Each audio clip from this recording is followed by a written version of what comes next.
దేవుణ్ణి మరి ఏ దేవుడు లేడు. రా, నేను నీ ఆశీర్వదిస్తాను. ఏ విషయంలో కొరత కొదువ కలిగి నలిగిపోయావో ఆ కొరత విషయంలో సిగ్గుపడి అవమానం ఫీల్ అయిపోయి చాలా వేదన పడ్డారు కదా. చింతపడద్దు. ఆ సమస్య కోసం మెయిన్గా నువ్వు నలిగావు కాబట్టి అక్కడే నేను నీ దీవెన స్టార్ట్ చేస్తాను. రా, నేను నిన్ను ఆశీర్వదిస్తాను, ఒక గొప్ప జనముగా నిన్ను చేస్తానని మాట ఇచ్చేశాడు ఆయన. ప్రభునందు ప్రియులారా, నా వెనక బోర్డు మీద మీకు ఒక వాగ్దానం కనిపిస్తుందా? కొద్దిగా చదువుతారా? నేను నిన్ను ఆశీర్వదించి ఆకాశ నక్షత్రముల వలె విస్తరింపజేసేదను. ఇది అబ్రహాముకు దేవుడిచ్చినటువంటి వాగ్దానం.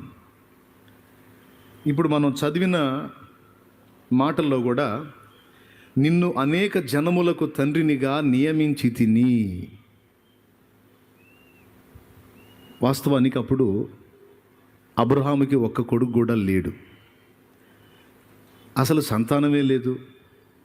భార్య భర్త ఇద్దరు మృతతుల్యమైన శరీరాలను కలిగి ఉన్నామన్నట్లుగా అనుకున్నారు. సైన్స్ ప్రకారం ఎన్ని వైద్యాలు చేసి ఎన్ని తిప్పలు పడినా సహజంగా పిల్లలు పుట్టే పరిస్థితి వారికి లేకుండా అయిపోయింది. ఈ క్రమాన్ని బట్టి ఇక లేదులే మనకు సంతాన ప్రాప్తి అని బహుశా ఒక విరక్తిలో ఉన్నారు. దాదాపు అప్పటికే 75 ఏళ్ళు వచ్చినాయి అబ్రహాంకి, ఆయన భార్య శారాకి 65 ఏళ్ళు వచ్చినాయి. ఇప్పటి లెక్క ప్రకారం అయితే శారాని మనం బామ్మగారు అంటాం, 65 ఏళ్ళు. మరి అబ్రహాముని తాతయ్య గారు అంటాం, 75 ఏళ్ళు. అంత ఏజ్లో ఇంకా ఏం పిల్లలే అని ఒక విరక్తిలో బహుశా ఉన్నారేమో. ప్రతి మనిషి దేవుణ్ణి వెతకాలంటే ఏదో ఒక ప్రతికూల పరిస్థితిని బట్టి ఎక్కువ శాతం మంది దేవుణ్ణి వెతికారు. అన్ని పరిస్థితుల్లో అనుకూలంగా ఉన్న వ్యక్తి దేవుణ్ణి వెతకడు. లోకాన్ని అనుభవించడానికి లోకాన్ని వెతుకుతూ ఉంటాడు. ఏదో ఒక విషయంలో బాధ, వేదన, శ్రమ, ఇబ్బంది, కొరత, కొదువ కలిగినప్పుడే,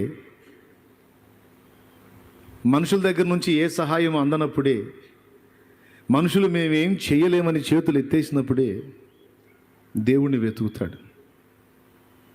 నా జీవితంలో కూడా అదే జరిగింది. 2002వ సంవత్సరంలో ఖచ్చితంగా నేను కూడా ఇదే అనుభవంలోకి వచ్చాను. మనుషుల మీద ఆధారపడి, విస్తారమైనటువంటి వారికి మ్రొక్కి వారి మీద ఆధారపడి భయంకరమైన శ్రమానుభవంలో నలిగి చివరికి ఫ్యామిలీలో మరణాలు కూడా జరిగి ఏం చేయాలో, ఎవరు ఆదరిస్తారో, ఎలా బయటపడాలో ఏ విధమైన ఆదరణ లేక ఎవరిని అంటాం, ఎవరి మీద మనం కోపడదాం, ఎవరి మీద సణుగుదాం, ఎవరి మీద గొణుగుదాం, ఏ ఆదరణ లేక వేదన చెంది చివరికి దేవుడే కదా ఎవరికైనా దొరికేది. దేవుడా, నన్ను ఎందుకు పుట్టించావు, నాకు ఎందుకు ఈ జన్మనిచ్చావు, నా జీవితం ఇట్లా ఎందుకు తగలబడింది, నాకు ఈ కష్టాలు ఏంది, నాకు ఈ బాధలేంది, నాకు ఈ పరిస్థితులు ఏంది, నా కుటుంబానికి దరిద్రత ఏంది, నా కుటుంబానికి శాపం ఏందని కలిగిన శ్రమను బట్టి నేను కూడా దేవుణ్ణి వెతికాను. అబ్రహాము ఒక కొరతతో వెతికాడు. అంతకుముందు ఆయన కూడా విగ్రహ సంబంధమైన ఆరాధనలోని కుటుంబానికి చెందినోడే. ఆయన కూడా విసుగు చెందినట్టున్నాడు. అది ఇది అని తిప్పలబడి ఏ దారి దొరక విసుగు చెంది, ఇవన్నీ కాదు, అసలు నిజమైన దేవుడు ఎవరో, జీవం గల దేవుడు ఎవరో వేరుగా ఉన్నాడు, ఆయన్ని కనుగొంటేనే నేను ఏదన్నా పరిష్కారం పొందుతానని వెతికినట్టున్నాడు. మత్తయి సువార్త 7:7లో చెప్పాడు కదా, వెదకుడి మీకు దొరుకునని. వెతికిన వానికి దొరుకుతాడంతే. హల్లెలూయా. తట్టుడి మీకు తీయబడును, అడుగుడి మీకు ఇవ్వబడును. నిజమైన దేవుడు ఎవరు అనే అన్వేషణ శ్రమలో, వేదనలో, కొరతలో, కొదువలో, దుఃఖంలో, బాధలో చాలామందికి కలిగింది. అబ్రహాం జీవితం కూడా దాదాపు ఈ అనుభవాల్లోనే వచ్చింది. అప్పుడు జీవం గల దేవుడు దర్శించాడు. నీ అన్వేషణ నాకు నచ్చింది, మొత్తానికి సత్యాన్వేషణ జరిగించావు, నేనే దేవుణ్ణి, మరి ఏ దేవుడు లేడు, రా, నేను నిన్ను ఆశీర్వదిస్తాను. ఏ విషయంలో కొరత, కొదువ కలిగి నలిగిపోయావో, అనేక మంది వాళ్ళ పిల్లల్ని ఎత్తుకొని ముద్దాడుతుంటే, ఆఖరికి నీ ఇంట ఉన్న దాసీలు సైతం వారి సంతానాన్ని ఎత్తుకొని నీ ముందు ఆడిస్తూ ఉంటే, నువ్వు నీ భార్య వేదన పడి, అయ్యో మాకెందుకు అలాంటి ఆనందకరమైన అనుభవం లేదు అని చాలా వేదన చెంది, ఆ కొరత విషయంలో సిగ్గుపడి అవమానం ఫీల్ అయిపోయి చాలా వేదన పడ్డారు కదా. చింతపడద్దు. ఆ సమస్య కోసం మెయిన్గా నువ్వు నలిగావు కాబట్టి అక్కడే నేను నీ దీవెన స్టార్ట్ చేస్తాను రా. నేను నిన్ను ఆశీర్వదిస్తాను. నిన్ను ఒకటి కాదు, లేదా ఒక కొడుకు ఒక కూతురు కాదు, ఒక గొప్ప జనముగా నిన్ను చేస్తానని మాటిచ్చేశాడు ఆయన. హల్లెలూయా. ఏమని మాటిచ్చాడు? ఒక్కడు కూడా సంతానము లేని అబ్రహాముకి నిన్ను ఒక జనముగా చేసేస్తానని మాటిచ్చాడు. అంటే ఒక వాగ్దానం చేశాడు. మరి మిమ్మల్ని దేవుడు కలుసుకున్నప్పుడు మీకు ఏదన్నా వాగ్దానం చేశాడేమో మీరు చెయ్యెత్తి చెప్పాలి. నన్ను కలుసుకున్నప్పుడు కూడా నాకు కొన్ని వాగ్దానాలు చేశాడు ఆయన. నేను కూడా దేవుణ్ణి కలుసుకున్నప్పుడు, నన్ను ప్రభువు కలుసుకున్నప్పుడు నాకున్న పరిస్థితులను బట్టి నాకు కూడా కొన్ని ప్రామిసులు చేశాడన్నా, కొన్ని వాగ్దానాలు చేశాడు అంటే చేయొద్దండి. అది నేను స్పష్టంగా ఎరుగుదును అంటే అనుభవం నీకుంటే చెయ్యొద్దు. ఏం సిగ్గుపడాల్సిన అవసరం లేదు, ఏం పెళ్లి చూపులు కాదు. దేవునికి మహిమ. హల్లెలూయా. కొంతమంది చేతులు ఎత్తలా అంటే, ఒకవేళ దేవుణ్ణి కలుసుకున్నప్పటికీ వారికి దేవుడు ఏమీ వాగ్దానం చేయలేదా, లేకపోతే ఏదో చేశాడులే కానీ నువ్వు చెప్పు అనే. నాకు తెలిసి ఖచ్చితంగా ఏదో ఒక అక్కరలో, ఏదో ఒక శ్రమలోనే మనం దేవుణ్ణి వెతికాం. ఆయన మనల్ని కలుసుకున్నాడు. కలుసుకున్నప్పుడు ముందుగా మనకి ఆయన మాటల్లోని ఆదరణ, ఆయన వాగ్దానమే. హల్లెలూయా, హల్లెలూయా. అబ్రహాం విషయంలోకి వచ్చేసరికి ఆయన ఇచ్చినటువంటి వాగ్దానం వాస్తవంగా అప్పుడున్న పరిస్థితుల్లో అసాధ్యం.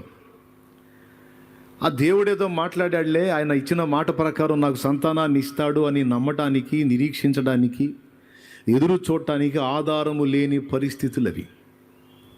ఎందుకంటే 75 ఏళ్ల వయసు వచ్చిన వానికి ఒక 25-30 ఏళ్లలో పెళ్ళైతే కనీసం 40 ఏళ్ళు తిప్పలు పడి ఉంటాడు కదా.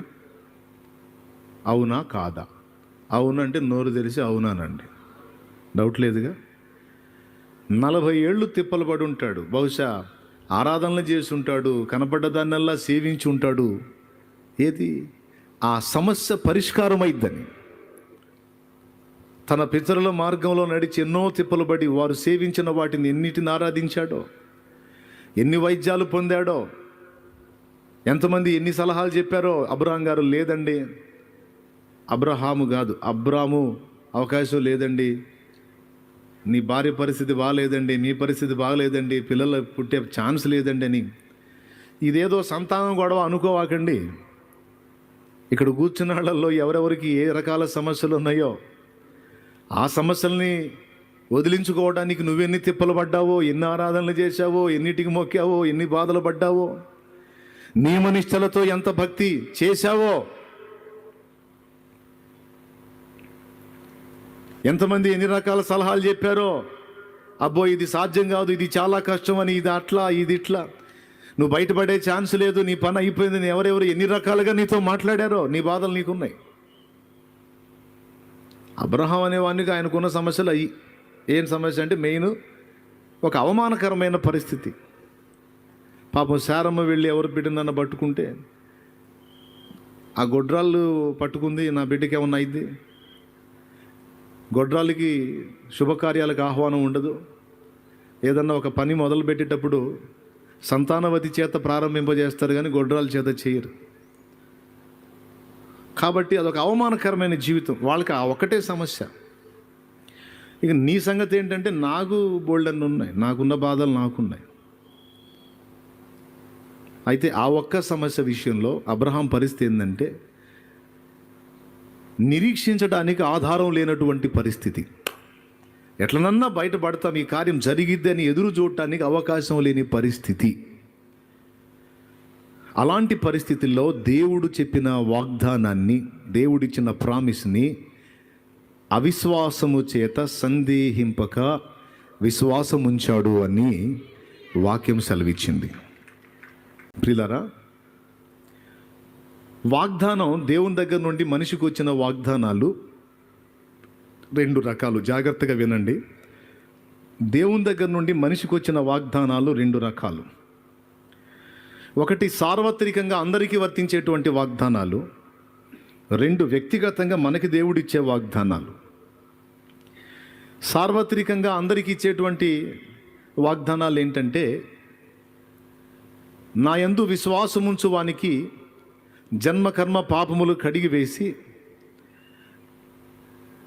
నా యందు విశ్వాసముంచి మారు మనసు పొంది బాప్తిస్మం పొంది రక్షణానుభవంలోనికి వచ్చిన వానికి నేను ఒక ప్రామిస్ చేస్తున్నాను. ఏంటంటే, వానికి నిత్య జీవం అనుగ్రహించబడుతుంది. ఇది దేవుని వాగ్దానం. ఇది వ్యక్తిగతం కాదు, సార్వత్రికం. ఎందరూ ప్రభువుని అంగీకరించిరో, ఎందరూ దేవుని ప్రియకుమారుని విశ్వసించిరో వారందరికీ ఈ వాగ్దానం వర్తిస్తుంది. Praise the Lord. రెండవది, బాప్తిస్మం పొందినవాడు పరిశుద్ధాత్మ కొరకు ప్రార్థన చేస్తే పరిశుద్ధాత్మ అభిషేకాన్ని కూడా మీ మీదికి పంపి, పాపము నిండినటువంటి ఈ లోకములో పాపమును ఎదిరించి జీవించడానికి కావలసినటువంటి శక్తి నా ఆత్మ ద్వారా మీకు ఇస్తానన్నది కూడా వాగ్దానం. ఇది డైరెక్ట్గా అపోస్తల కార్యం 1వ అధ్యాయంలో ప్రభు తానే సెలవిచ్చాడు. ఒకసారి మీరు చూడగలిగితే అపోస్తల కార్యం 1వ అధ్యాయంలో 4వ వచనాన్ని ఒకసారి చూడండి. ఆయన వారిని కలుసుకొని ఇలాగో ఆజ్ఞాపించెను, మీరు యెరూషలేము నుండి వెళ్ళక నా వలన వినిన తండ్రి యొక్క వాగ్దానము కొరకు కనిపెట్టుడి. దేనికోసం? నా వలన వినిన తండ్రి యొక్క వాగ్దానము. ఏమిటి వాగ్దానం? ఎవరిని గూర్చిన వాగ్దానం అంటే పరిశుద్ధాత్మ దేవుని గూర్చిన వాగ్దానం. నేను వెళుతున్నాను, మీతో ఎల్లప్పుడూ ఉండుటకై వేరొక ఆదరణకర్తను నేను మీకోసం పంపిస్తాను అని ఎవరిని గూర్చి చెప్పాడు? పరిశుద్ధాత్మను గూర్చి చెప్పాడు. ఇది కూడా సార్వత్రికమే, వ్యక్తిగత వాగ్దానం కాదు.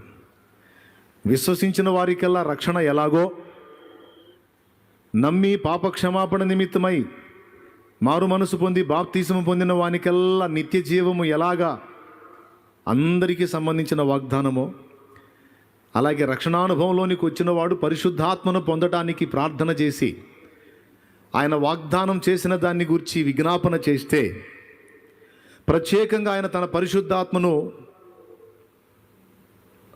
కుమ్మరించటం అనే వాగ్దానం ఎంతమంది అయితే చేస్తారో ప్రార్థన, అంతమందికి అది చెందింది.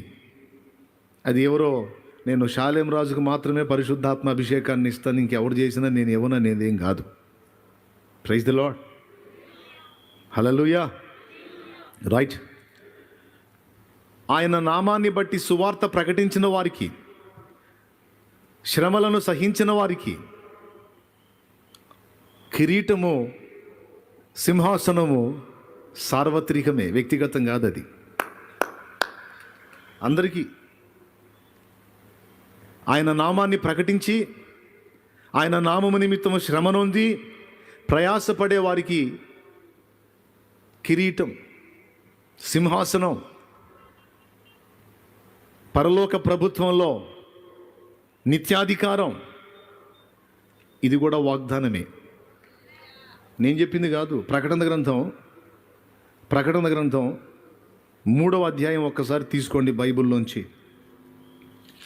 ప్రకటన గ్రంథము 3వ అధ్యాయము 1వ వచనం చూడండి. నేను జయించి నా తండ్రితో కూడా ఆయన సింహాసనమునందు కూర్చుండి ఉన్న ప్రకారము జయించు వానిని నాతో కూడా నా సింహాసనమునందు కూర్చుండని జయించు వానిని ఎంతమంది అయితే ఈ జయ జీవిత అనుభవంలోనికి వస్తారో, జయించు వానిని నా సింహాసనమందు కూర్చుండనితును. యేసయ్య ఏ సింహాసనం మీద కూర్చున్నాడని చెప్పాడు? తండ్రి సింహాసనం. తండ్రి సింహాసనం ఉంది, యేసయ్య సింహాసనం కూడా ఉంది. తండ్రి కూర్చున్నాడు, తండ్రి కుడి పార్శ్వమున ప్రభువు కూర్చున్నాడు. Praise the Lord. నేను జయించి నా తండ్రి సింహాసనం ఎక్కాను, మీరు కానీ జయిస్తే నా సింహాసనం మీద మిమ్మల్ని కూర్చోబెడతాను. ఇది వ్యక్తిగతమా? ఈ వాగ్దానం అందరికీ చెందిందా? ఎవరు పాటుపడితే, ఎవరు జయిస్తే, ఎవరు పోరాటంలో గెలిస్తే వారందరికీ కూడా. జయించు జయించు జయించు జయించువానికి జయించువానికి అంటాడు కదా. ఏం జయించాలి ఇంతకే? ఏం జయించాలో ఒకే ఒక్క మాటలో తేల్చి చెప్పేశాడండి పౌలు మహనీయుడు. తిమోతికి రాసిన 2 పత్రిక 4వ అధ్యాయం 7వ వచనంలో చెప్పేశాడు. మంచి పోరాటము పోరాడి తిని నా పరుగు కడముట్టించి తిని విశ్వాసము కాపాడుకుంటిని. అది నీవు ఎవని యందు విశ్వాసం ఉంచావో ఆయన వైపు నుండి నీ విశ్వాసాన్ని తొలగించడానికి, నిన్ను బలహీనపరిచి నిర్వీర్యపరచడానికి, నీ విశ్వాసం మీద జరిగేటువంటి దాడులన్నిటినీ తట్టుకొని ఎదిరించి నిలిచి జయించాలి. హల్లెలూయా, హల్లెలూయా. అసలు పోరాటం అది. శరీరేచ్ఛలను జయించాలి, లోకాన్ని జయించాలి, పాపాన్ని జయించాలి, దుష్టశక్తులను జయించాలి అంటాం కదా. ఒక్కసారి ఆలోచించండి. శరీరాన్ని జయించుట అనే ఒక్క మాటను తీసుకొని ఆలోచన చేద్దాం. సాధ్యమేనా? శరీరాన్ని జయించేశానండి, ఇక నాకు శరీరంలో ఇక ఏ ప్రాబ్లం లేదండి. పౌలు చెప్పలా ఆ మాట. అనేకులకు ప్రకటించిన మీదట నేనే భ్రష్టుడనగుదునేమో అని నా శరీరమును నలగగొట్టుకొని దాన్ని లోబరుచుకొనుచున్నాను అన్నాడు. అంటే అర్థం ఏంటి? ఫైట్ చేస్తున్నాడు, పోరాడుతున్నాడు. పూర్తిగా జయించేశానండి, కాలి కింద పెట్టేశానండి, అయిపోయిందండి అలా. అనేకులకు ప్రకటించిన మీదట నేను భ్రష్టుడనగుదునేమో అంటే మనిషిని, భక్తుణ్ణి, విశ్వాసిని భ్రష్టత్వంలోకి తీసుకెళ్లేది శరీరము, దాని ఇచ్ఛలు, దాని కోరికలు, దాని క్రియలు. ఏముందిలే, చిన్న పాపమేగా, చిన్న తప్పేగా, చిన్నదేగా, ఇదేగా, అదేగా అని తెల్లని వస్త్రాలకి మట్టి పూసుకోవటం మొదలు పెడతాం. మీరు గమనించినట్లయితే ఎక్కడన్నా మనం ఫ్రెష్గా స్నానం చేసి వచ్చినప్పుడు ఎక్కడ పడితే అక్కడ కూర్చోం. ఎందుకంటే వస్త్రాలకు మట్టి అంటిద్దని. సరే, ఎక్కడన్నా ఆదమర్చి కూర్చున్నాం అనుకో, బట్టలకు మట్టి అయింది అనుకో, ఇక డౌట్ పడం, ఏడైనా కూర్చుంటాం. మొదటిసారి వస్త్రాలకు మట్టి అంటిన దాకే మనం జాగ్రత్త వహిస్తాం. ఒకసారి మట్టి అయిందంటే ఇక ఫీలింగ్ పోయిద్ది, ఎక్కడైనా కూర్చుంటాం. బ్రదర్ మట్టి ఉంది బ్రదర్, అక్కడ డస్ట్ ఉంది అంటే అంతకు ముందే అయ్యిందిలే బ్రదర్, ఏముంది కానీ. అది అర్థమైందా? అనేకులకు ప్రకటించిన మీదట నేనే భ్రష్టుడనగుదునేమో అంటే ఇతరులకు ఆయనను పరిచయం చేసి, ఇతరులకు బోధించి, ఇతరుల ఆత్మను రక్షించేటువంటి పనిలో నా వ్యక్తిగత సాధనను కోల్పోయి, నా భక్తి సాధనను కోల్పోయి, బోధించడానికి అలవాటు పడిపోయి, బోధించేదాన్ని నేను అనుసరించడం మానేసి ఎక్కడ నేను భ్రష్టత్వంలోకి వెళ్ళిపోతానో. ఎందుకంటే ప్రార్థన చేయాలి, మనం ప్రార్థన చేయాలని అయ్యగారు ప్రార్థన చేయడు. ఆ మెట్టు దాటా బ్రదరు, నేను ఇప్పుడు వరకు కళ్ళు మూసుకొని ప్రభు అన్న కూడా ఏందో ఆయన అంటాడు. వాక్యం ధ్యానం చేయాలని బోధించి వాక్యం ఏం చదవడు. ఎందుకంటే చదివేసా బ్రదర్, ఇప్పుడు మస్తు సార్లు చదివారు, మొత్తం గుర్తుంటుంది మనకి. పరిశుద్ధంగా ఉండాలి జీవితం, జాగ్రత్త, కళ్ళు పవిత్రంగా ఉండాలి, చెవులు పవిత్రంగా ఉండాలి, నోరు జాగ్రత్తగా ఉండాలి, అది జాగ్రత్తగా ఉండాలి, ఇది బోధించి ఈయన కళ్ళు, చెవులు, నోరు, ఈయన శరీర స్థితిని మర్చిపోతాడు. ఏం లేదండి, ఒక చోట బలహీన పడితే ఇక స్టార్ట్ అయింది. ఒకసారి అడుగు జారితే ఇక 100 సార్లైనా భయపడాడు ఏ మనుషుడైనా. ఎంతమందికి అర్థమవుతుంది? అర్థమైతే చేయొద్దండి, స్తోత్రం చెప్పండి. అబ్బే, ఈ 4 స్వరాలు వినపడుతున్నాయి కానీ ఎంతమంది ఉండి అసలు ఏ సప్పుడు లేదు. ఒకసారి గట్టిగా అది సౌండ్ ఎంత బాగుంది. బాగా వినాలి ప్లీజ్, సీరియస్ మ్యాటర్. ఏదో ఒకటి చెప్తాడు అనుకోవద్దు. ఇది విలువైన ప్రదేశం కాబట్టి దేవుడు శ్రేష్టంగానే మనకు అందిస్తాడు వాక్కుని. జాగ్రత్తగా చేసుకుందాం. మనం అందరూ నేర్చుకుందాం. కొంతమంది వినటానికి అలవాటు పడతారు, విని దాటి అవతలికి వెళ్ళగానే వదిలేస్తారు. ఎదుటి వాళ్ళకి బోధించి తాను వినటం మానేస్తాడు. ప్రసంగం వినాలంటే ఏం బాధ. మస్తు ప్రసంగాలు నేనే చేస్తున్నాను. నేను వినేది ఏంది ప్రసంగం, నేను మెసేజ్లు వినేది ఏంది, నేను వాక్యం వినేది ఏంది. ఇదంతా సేవకుల గురించి చెప్పట్లా. పౌలు అనేకులకు ప్రకటించిన మీదట నేను భ్రష్టుడిని అవుతానేమో అని నా శరీరమును నలగొట్టుకొని దాన్ని లోబరుచుకుంటున్నాను అన్నాడు. అంటే శరీరములో ఈ తత్వం ఉంది. దీన్ని బట్టి చిన్నగా పాప జీవితంలోనికి లాక్కెళ్ళి ఒక్కసారి దారి మళ్ళించి ఇక ఆ తర్వాత మిగిలిన వాటన్నిటిలోకి తీసుకెళ్ళి చివరికి ఏ పరిస్థితిలోకి వెళ్ళిపోయిద్దంటే విశ్వాస భ్రష్టత్వంలో కూడా తీసుకెళ్ళిద్ది. పాపానికి అంత సంధిస్తే చాలండి, ఇక చిన్నగా మొదలయ్యి ఊరుకోండి బ్రదరు, విశ్వాస భ్రష్టత్వం ఎందుకు వచ్చింది. కానీ భ్రష్టత్వం అంటే తెలుసా? భ్రష్టత్వం అంటే తొలగిపోవుట, కోల్పోవుట. పదవీ భ్రష్టుడు అనగా పదవిని పోగొట్టుకున్నవాడు. విశ్వాస భ్రష్టుడు అనగా విశ్వాసమును కోల్పోయినవాడు. ఒకప్పుడు ఏసే నా రక్షణ ఆధారం, ఏసే నిత్య జీవానికి మార్గం అని నమ్మినోడు తర్వాత ఏసు లేదు, గీసు లేదు, నాకు ఆయన అవసరమే లేదు అనేదే విశ్వాస భ్రష్టత్వం అంటే. నాకు ఆయన అవసరమే లేదు అనేదే విశ్వాస భ్రష్టత్వం అంటే. నేను ఆ మాట అంటామా? నేను ఆ పని చేయటమా? చచ్చిపోయినా అది జరగదు బ్రదరు, భలే పని. అంటే పౌలు కాడికి మొనగాడి వింది, లేదా పౌలు కాడికి మొనగత్తెవా? ఆయనే చెబుతున్నాడు. అనేకులకు ప్రకటించిన మీదట నేనెక్కడ భ్రష్టుడని అవుతాను అంటే, భ్రష్టత్వం అనగా విశ్వాసము నుండి తొలగించేటువంటి సాతాను కుట్ర పౌలంతటి వానికి కూడా జరుగుతుంది. అంటే ఇక నువ్వు నేనెంత? మహాజ్ఞానిగా పేరుగాంచిన వాడెవరు? ఏందో ఉస్సు అంటున్నారు తప్ప మాట బయట రావట్లే. ఏంటిది? సొలొమోను మహారాజా. ఓ కరెక్టే, జ్ఞాని. ఏదన్నా తప్పిపోతే నీలాంటి నాలంటోడు తప్పిపోతే అర్థం ఉంది, కానీ సొలొమోను తప్పుతాడా? ఏం ఆలయం కట్టించాడు, పొద్దున ఒక రంగు, మధ్యాహ్నం ఒక రంగు, సాయంత్రం ఒక రంగు. 3 పూట్ల దేవాలయం 3 వర్ణాల్లో కనపడిద్దంట దూరం నుంచి చూసేవాడికి. రాయికి మధ్య బంగారం, వెండి. మామూలు చేయలే, ఒక రేంజ్లో చేశాడు. ఇప్పట్లో అయితే లక్షలు కోట్లు అవుతుందేమో, అంత అద్భుతంగా కట్టించాడు మందిరం. ఎన్ని సంవత్సరాలు దేవాలయం? 7 ఏళ్ళు కట్టించాడా?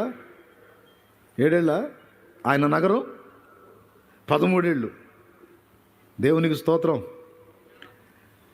ఇంత అద్భుతంగా కట్టించి, ఇంత చేసి, బలులు అర్పించి, ప్రార్థనలు చేసి, మంచి వివేచనతో తీర్పులు తీర్చి ఇంత చేసినటువంటి సొలొమోను క్లైమాక్స్లో ఏమయ్యాడో మీకు తెలుసు.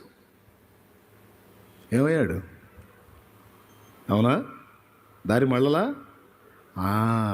అది తెలుసు. పౌలు మహనీయునికి అది తెలుసు. అందుకే ఈ శరీరాన్ని నమ్మటానికి లేదు, చచ్చిందాకా దీనిలో పైత్యం పనిచేస్తూనే ఉంటుంది. రోమాపత్రిక 7వ అధ్యాయం 18వ వచనం ఆ మాటే చెప్తున్నాడు. గలతీ పత్రిక 5వ అధ్యాయం 17వ వచనం 19వ వచనం నుంచి చదివితే ఈ మాటలే ప్రస్తావించాడు. పెన్నుంటే గుర్తు రాసుకో. ఇప్పుడు నాకెళ్ళి చూడు. నా యందు అనగా నా శరీరమందు మంచిది ఏది నివసింపదని నేను ఎరుగుదనన్నాడు రోమా 7:18లో. గలతీ పత్రిక 5:17 19 17 ఏమన్నాడు? శరీరము ఆత్మకును, ఆత్మ శరీరమునకును విరోధముగా ఆపేక్షించును, అవి ఒకదానికి ఒకటి వ్యతిరేకముగా ఉన్నవి, గనుక మీరేమి చేయ నిశ్చయింతురో వాటిని చేయకుందురు. తేల్చేశాడు అనేక వచనాల్లో. అందుకని ఏం చెప్పాడు? ఒక్కసారి ఇలా సాధన చేసేసి కాలు కింద తొక్కేసేసేయండి, ఇక జీవితాంతం మీకు శరీరంతో గొడవ ఉండదు అని చెప్పలా. తిమోతికి సలహా ఇచ్చాడు, పారిపోనాయనా అని. అన్నిటినీ ఎదిరించి పోరాడు అని చెప్పి జారత్వమునకు దూరంగా జంప్ అయిపో అన్నాడు, పారిపో అన్నాడు. యవనేచ్ఛలని విడిచి పారిపో అన్నాడు. ధనాపేక్షకు దూరంగా పారిపో అన్నాడు. కొన్ని విషయాల్లో పలాయనం చిత్తగించనే సలహా ఇచ్చాడు. లేకపోతే అవి నీ శరీరాన్ని ఆధారం చేసుకొని నిన్ను జయిస్తాయి, పాపంలోకి ముందు లాక్కెళ్తాయి, తర్వాత విశ్వాస భ్రష్టత్వంలోకి తీసుకెళ్తాయి అని చెప్పాడు. Praise the Lord. దీని అంతటిని బట్టి ఏమర్థమవుతుంది? శరీరాన్ని ఏదన్నా చిన్న చిట్కాలు చేసేసి దాన్ని కంట్రోల్ చేయడానికి ఏదన్నా చిటికలో అయ్యే చిట్కా ఏదన్నా ఉందా? రైట్. ఇక సైతాను విషయం దగ్గరకు వచ్చేటప్పటికి దయ్యాలు, దురాత్మలు. ఇప్పుడు భూమి మీద ఉన్న దయ్యాలన్నిటితో ఫైట్ చేసి మొత్తాన్ని మన చంకలో పెట్టేద్దామా? మొత్తం దయ్యాలు మొత్తాన్ని చంకలో పెట్టేశాను, నీకు ఏది మిమ్మల్ని ఏం చేయలేదు, అన్నిటినీ గెలిచేశాను, నేను జయించేశానని అనగలవా? Hello, no. ఎఫెసీ పత్రిక 6:12 మనం పోరాడుతున్నది శరీరులతో కాదు, ప్రధానులతోను, అధికారులతోను, ప్రస్తుత అంధకార సంబంధులకు, లోకనాథులతోను, ఆకాశ మండలమందున దురాత్మల సమూహములతోనూ మనం పోరాడుతున్నాం. ఈ లోకయాత్ర ముగించి నువ్వు అక్కడికి చేరిందాక దాడి జరుగుతూనే ఉంటుంది. సాల్మాన్ అని చెప్పగానే విన్నాను నేను, పరలోకంలో ఒక కాలు పెట్టి ఇంకో కాలు పెట్టేటప్పుడు అవకాశం ఉంటే దాన్ని కూడా పట్టుకొని లాగడానికి ట్రై చేస్తాడు దెయ్యాలు. దేవునికి స్తోత్రం కలుగునుగాక. వాటన్నిటినీ జయించేసి ఇప్పుడు మనం యేసయ్య జయించాడు. పాపాన్ని, లోకాన్ని, సాతానుని, శరీరాన్ని అన్నిటినీ జయించాడు. ఆయన జయించినవాడు. ఇప్పుడు మన జయం ఎలా వచ్చిందో తెలుసా? ఆయనతో లింక్ అయినందున ఆయన పొందిన జయాన్ని మనకు ఆపాదించాడు. అది ప్రైజ్ ది లార్డ్. ఆయన పొందిన జయాన్ని మనకు ఆపాదించాడు.